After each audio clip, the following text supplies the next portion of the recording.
দীপলিনা ডেকাৰ খবৰটো পাই বহুত দুখ লাগিল। কণ্ঠশিল্পী দীপলিনা ডেকা অসুস্থ। দীপলিনা ডেকাৰ এই খবৰটো পোৱাৰ পাছত দুখত ভাগি পৰিছে অসমৰ সমগ্ৰ অনুৰাগী। খুব সোনকালে সুস্থ হৈ পৰক অসমৰ জনপ্ৰিয় কণ্ঠশিল্পী দীপলিনা ডেকা। দীপলিনা ডেকাৰ এটা অতি দুখ লগা খবৰ। ভগৱানক প্ৰাৰ্থনা জনাইছোঁ দীপলিনা ডেকা অতি সোনকালেই আৰোগ্য হৈ পৰক। নমস্কাৰ বন্ধু বান্ধৱীসকল, আপোনালোক সকলোকে স্বাগতম জনাইছোঁ আমাৰ চেনেলৰ অন্য এটা নতুন ভিডিঅ'লৈ। তেন্তে আহক আজিৰ ভিডিঅ'টো আৰম্ভ কৰোঁ।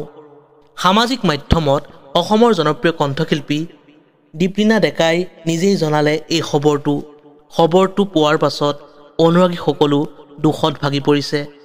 দীপলিনা ডেকাই জনাই যে তেওঁৰ বৰ্তমান গাটো অলপ ভাল নহয়, মাতটো অসুস্থ হৈ পৰিছে। এটা বিশেষ পোষ্ট শ্বেয়াৰ কৰি অসমৰ জনপ্ৰিয় কণ্ঠশিল্পী দীপলিনা ডেকাই কৈছে যে মোৰ যে মাতটো অসুস্থ হৈ পৰিছে, আপোনালোকৰ সঁহাৰি পাই একেবাৰে পাহৰি পেলাইছোঁ। এগৰাকী শিল্পীৰ ত্যাগ সঁচাকৈ শলাগ ল'বলগীয়া। অসুস্থ শৰীৰেও গীত পৰিৱেশন কৰি মনোৰঞ্জন কৰা দেখা গ'ল অসমৰ লাখ লাখ অনুৰাগীক। ভিডিঅ'টো আছিল ইমানেই। যদি আপোনালোকে চাই ভাল পালে লাইক, কমেণ্ট, শ্বেয়াৰ আৰু যদি নতুনকৈ আমাৰ চেনেলটো চাই আছে অনুগ্ৰহ কৰি ছাবস্ক্ৰাইব কৰি কাষতে থকা বেল আইকনটো প্ৰেছ কৰি অল কৰি দিব বুলি আশা ৰাখিলোঁ।